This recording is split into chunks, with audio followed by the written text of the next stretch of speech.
Welcome to Audiobook Heaven.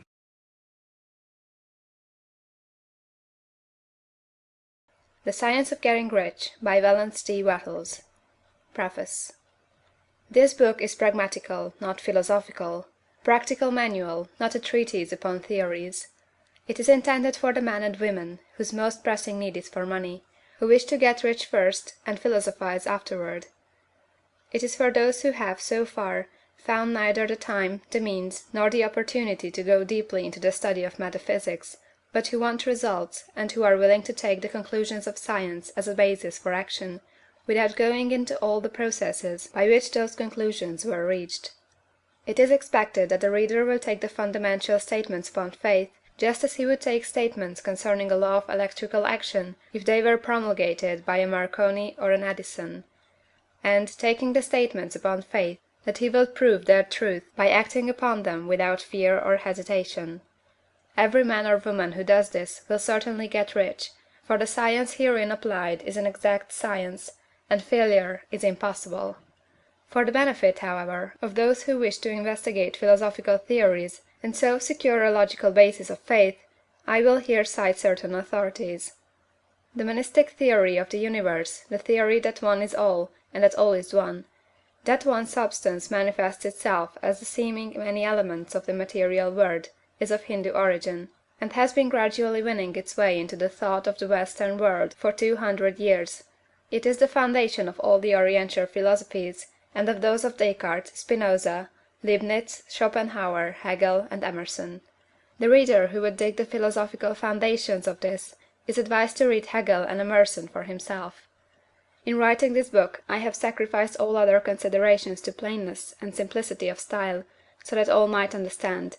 The plan of action laid down herein was deduced from the conclusions of philosophy. It has been thoroughly tested, and bears the supreme test of practical experiment. It works. If you wish to know how the conclusions were arrived at, read the writings of the authors mentioned above; and if you wish to reap the fruits of their philosophies in actual practice, read this book, and do exactly as it tells you to do. The Author. End of the Preface. Chapter 1. The Right to be Rich. Whatever may be said in praise of poverty, the fact remains that it is not possible to live a really complete or successful life unless one is rich. No man can rise to his greatest possible height in talent or soul development unless he has plenty of money; for to unfold the soul and to develop talent he must have many things to use, and he cannot have these things unless he has money to buy them with. A man develops in mind, soul, and body by making use of things, and society is so organized that man must have money in order to become the possessor of things. Therefore, the basis of all advancement for man must be the science of getting rich. The object of all life is development, and everything that lives has an inalienable right to all the development it is capable of attaining. Man's right to life means his right to have the free and unrestricted use of all the things which may be necessary to his fullest mental, spiritual, and physical unfoldment, or, in other words, his right to be rich. In this book I shall not speak of riches in a figurative way. To be really rich does not mean to be satisfied or contented with a little. No man ought to be satisfied with a little if he is capable of using and enjoying more. The purpose of nature is the advancement and unfoldment of life, and every man should have all that can contribute to the power, elegance, beauty, and richness of life. To be content with less is sinful. The man who owns all he wants for the living of all the life he is capable of living is rich, and no man who has not plenty of money can have all he wants. Life has advanced so far, and become so complex, that even the most ordinary man or woman requires a great amount of wealth in order to live in a manner that even approaches completeness. Every person naturally wants to become all that they are capable of becoming. This desire to realize innate possibilities is inherent in human nature.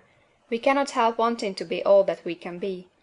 Success in life is becoming what you want to be. You can become what you want to be only by making use of things, and you can have the free use of things only as you become rich enough to buy them.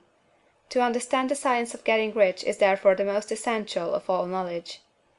There is nothing wrong in wanting to get rich.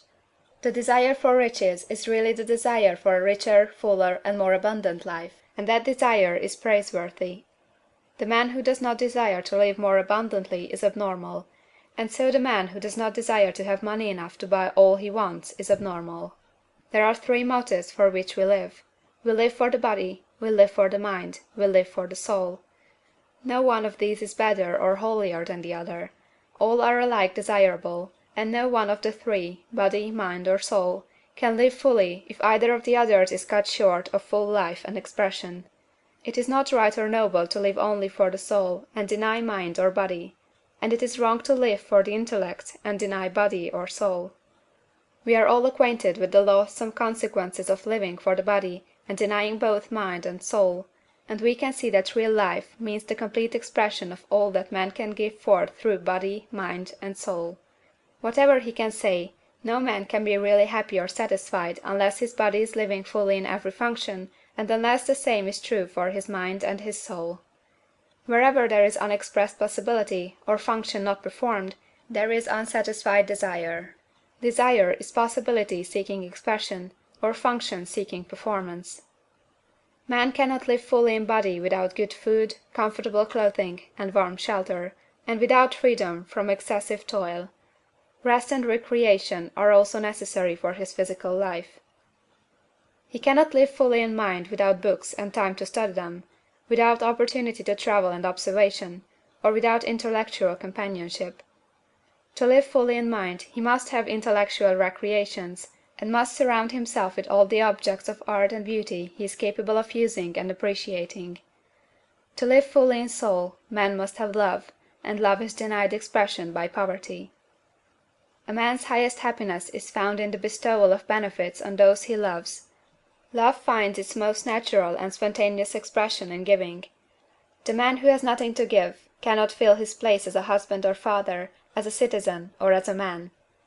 It is in the use of material things that a man finds full life for his body, develops his mind, and unfolds his soul.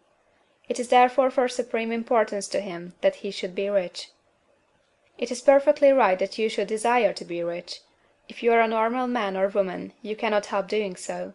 It is perfectly right that you should give your best attention to the science of getting rich, for it is the noblest and most necessary of all studies.